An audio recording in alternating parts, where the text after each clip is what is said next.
ఒక విద్యార్థిని ఎస్సీ గురుకుల హాస్టల్లో చదువుతున్నటువంటి విద్యార్థిని మరి అంతకన్నా ముందే ఒక వారం రోజుల క్రితం వాళ్ళ క్లాస్మేట్ వాళ్ళ క్లోజ్ ఫ్రెండ్ ఇంకొక పాప సూసైడ్ చేసుకుంటే మరి ఆ సూసైడ్తో మనస్తాపం చెందినటువంటి ఆ బిడ్డ ఇక్కడ ఇంటికి వచ్చిన తర్వాత కొద్దిగా స్థిమితపడ్డది. కానీ మళ్ళీ వెంటనే అధికారులు ఎగ్జామ్స్ ఉన్నాయి మళ్ళీ మీరు రావాలి స్కూల్కి అనగానే మనాది పెట్టుకున్నటువంటి ఆ పాప మరి ఇక్కడ ఇంటి దగ్గరే సూసైడ్ చేసుకొని చనిపోవడం జరిగింది. చాలా బాధాకరం.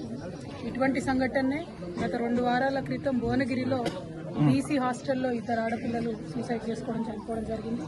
మరి వాళ్ళ ఇమాంపేటకు సంబంధించినటువంటి ఎస్సీ గురుకుల హాస్టల్లో మరొక 2 ఆడపిల్లలు ఇలా చనిపోవడం అన్నది నిజంగా బాధాకరం.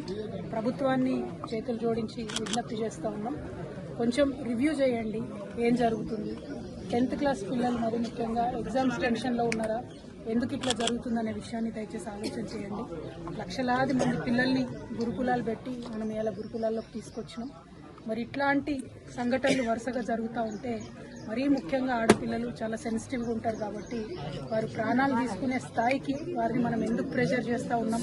మరి గురుకులాల్లో ఏదైనా సిలబస్ బాగాలేదా, లేకపోతే కౌన్సిలర్స్ సంఖ్య తక్కువ ఉందా, లేకపోతే ఇంకేమైనా సౌకర్యాల వల్ల ఇబ్బంది ఉందా, ఇంకేదైనా రకమైన ఒత్తిడి ఉందా. దయచేసి ప్రభుత్వం ఇప్పుడు విద్యాశాఖకు సంబంధించి ప్రస్తుతం మంత్రివర్యులు లేరు కాబట్టి గౌరవ ముఖ్యమంత్రి వర్యులు ఒక్కసారి రివ్యూ చేసుకుంటే బాగుంటుందేమో. ఆడపిల్లల అంశం సెన్సిటివ్ అంశం, పైగా ఇప్పుడు ఎగ్జామ్స్ వచ్చేటటువంటి టైం కాబట్టి అన్ని సోషల్ వెల్ఫేర్ హాస్టల్స్ కూడా ఒక్కసారి రివ్యూ చేసుకొని కౌన్సిలర్స్ని పటిష్టంగా పెట్టి పరీక్షల్లో అత్యధిక ఉత్తీర్ణత శాతం సాధించే విధంగా విద్యార్థుల మీద ఉన్న మానసిక ఒత్తిడిని తొలగించే విధంగా ఉండాలని చెప్పి కోరుతా ఉన్నాను. అదేవిధంగా బర్కచెర్ల గ్రామస్తులందరికీ కూడా తెలియజేస్తూ ఉన్నాము, మరి ఈ బిడ్డ కుటుంబానికి బీఆర్ఎస్ పార్టీ తరఫున మేమందరం కూడా అండగా నిలబడతాం, వారికి ధైర్యాన్ని ఇస్తాం.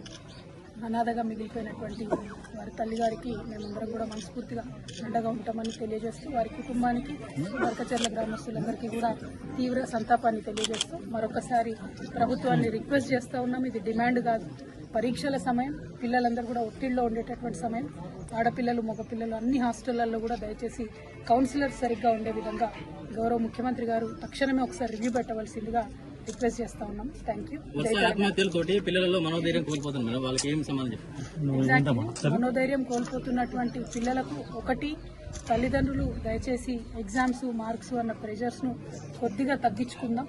రెండవది, ప్రభుత్వం వైపు నుండి ప్రతి హాస్టల్లో కూడా కౌన్సిలర్స్ ఉండేటట్టు, టీచర్లు ఫ్రెండ్లీగా ఉండేటట్టు ఒక్కసారి ప్రభుత్వం నుంచి రివ్యూ చేసుకోగలిగితే సరిపోతుంది. మరీ ముఖ్యంగా పరీక్ష సమయం కాబట్టి టైంకి ఫుడ్ అందుతుందా, క్వాలిటీ ఫుడ్ అందుతుందా, ఇవన్నీ కూడా ముఖ్యమైనటువంటి అంశాలు కాబట్టి మరి ఇప్పుడు విద్యాశాఖకు మంత్రివర్యులు లేరు కాబట్టి డైరెక్ట్గా ముఖ్యమంత్రి గారి కిందనే ఉంది కాబట్టి గౌరవనీయులు రేవంత్ రెడ్డి గారిని మేము ఆడపిల్లల తరఫున చేతులు జోడించి విజ్ఞప్తి చేస్తూ ఉన్నాం.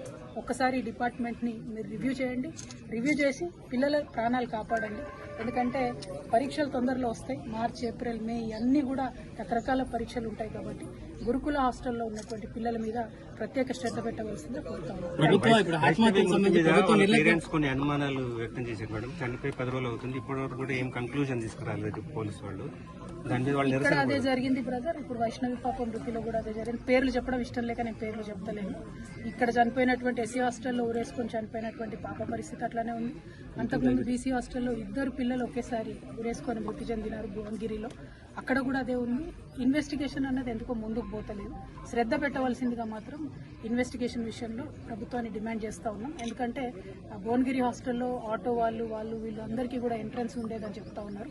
మరి ఇమాంపేటలో అటువంటి పరిస్థితులు వినబడలేదు. కానీ మరి ఎందుకు ఆ పాప ఊరేసుకొని చనిపోయింది అన్నది మాత్రం ఇన్వెస్టిగేషన్ ఫాస్ట్గా చేయాలి, విచారణకు ఒక కమిటీ వేయాలనేటటువంటి అంశాన్ని కూడా డిమాండ్ చేస్తాం. ప్రభుత్వం నిర్లక్ష్యంగా భావిస్తున్నారు మేడం?